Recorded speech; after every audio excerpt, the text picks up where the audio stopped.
नमस्कार। आइए आज कृष्ण की बाल लीलाओं और उनमें छिपे विशुद्ध प्रेम के गहरे आध्यात्मिक अर्थ को समझते हैं। सोचिए, सर्वशक्तिमान ईश्वर ने एक साधारण नटखट ग्वाले का रूप ही क्यों चुना? इसका जवाब निश्चल प्रेम में है। कहानी शुरू होती है गोकुल से। कंस से बचाने के लिए नन्हे कृष्ण को रातों रात यहां लाया गया। पूतना हो या तृणावर्त, कंस के भेजे खूंखार राक्षसों को शिशु कृष्ण ने मानो खेल खेल में ही हरा दिया। माखन चोरी सिर्फ कोई बचपन की शरारत नहीं थी। दरअसल ये भोले गांव वालों के प्रेम को स्वीकारना था। ब्रह्मांड को मुख में समाने वाली शक्ति यशोदा मैया की वात्सल्य भरी डांट के आगे खुशी से झुक जाती है। जिसे अनंत ब्रह्मांड भी नहीं बांध सकता, उसे यशोदा मैया का सच्चा प्रेम एक ओखली से बांध लेता है। फिर सब सुरक्षा के लिए वृंदावन आ गए। यमुना किनारे अब और भी अद्भुत आध्यात्मिक लीलाएं शुरू होने वाली थीं।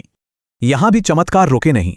वत्सासुर का अंत हो या विशैले कालिया नाग के फनों पर वो अद्भुत नृत्य चीर हरण का एक गहरा प्रतीक है।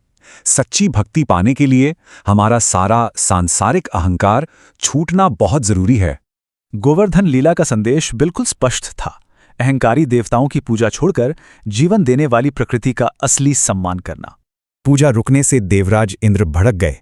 उन्होंने क्रोध में आकर पूरे 7 दिनों तक भयंकर मूसलाधार बारिश कर दी। लेकिन सबकी रक्षा के लिए 7 साल के नन्हे कृष्ण ने गोवर्धन पर्वत को अपनी छोटी उंगली पर उठा लिया। आखिरकार इंद्र का घमंड टूटा और यहीं से आभार व्यक्त करने वाली 56 भोग की अत्यंत सुंदर परंपरा शुरू हुई। फिर आई शरद पूर्णिमा।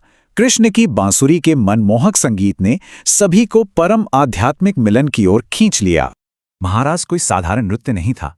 ये आत्मा और परमात्मा के विशुद्ध आध्यात्मिक मिलन की सबसे सर्वोच्च अवस्था है। ईश्वर ने अनेक रूप धरे ताकि हर भक्त को उनके साथ एक बेहद गहरा और निजी आध्यात्मिक जुड़ाव महसूस हो। ईश्वर को डरावने सम्मान की बजाय सादगी और प्रेम से भरा एक अंतरंग रिश्ता हमेशा अधिक पसंद आता है। स्पष्ट है, ईश्वर को पाने के लिए दिखावे की नहीं बल्कि केवल सच्चे और सरल प्रेम की जरूरत होती है। सोचने वाली बात है, आज के इस जटिल युग में वैसी सरल और शुद्ध भक्ति कैसे पाई जा सकती है?